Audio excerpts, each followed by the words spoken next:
در مورد عمر شمع‌های سوزنی یه مورد مهمی که است و یکی از مخاطبین کانالم در این مورد پرسیده بودن، گفته بودن که ماشینم 170,000 تا کار کرده و شمع کارخونه روشه، آیا باید این شمع من تعویض کنم یا نه؟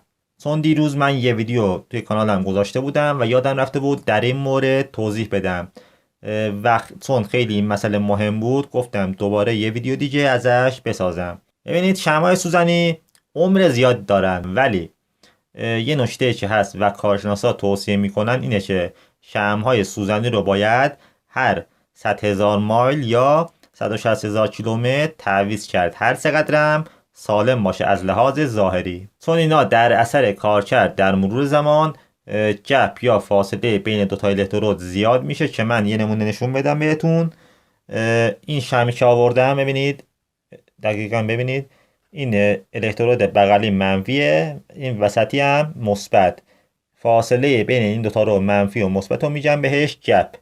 همونطور هم که گفتم اینا در اثر کارکرد فاصله این دوتا الکترود از هم زیاد میشه و باعث میشه که قدرت موتور در مرور زمان کم بشه و خودروتون حتی به لرزش بیفته و عوارض مختلف دیگه. پس شما بدون در نظر گرفتن عمر زیاد شمع‌های سوزنی هر 160,000 کیلومتر باید اینا رو تعویض کنید. این شمعی که من آورده بودم اینا از نوع تخته، ببینید این الکترود مرکزیش از نوع تخته، اینا جریانشون فرق داره. من توی اون ویدیو قبلی توضیح دادم، لینکش رو این بالا میذارم. من توضیحات رو در مورد زمان تعویض شمع‌ها ارائه دادم و اینا رو هم توش گفتم، پس حتما توصیه که میکنم اون ویدیو رو هم ببینید.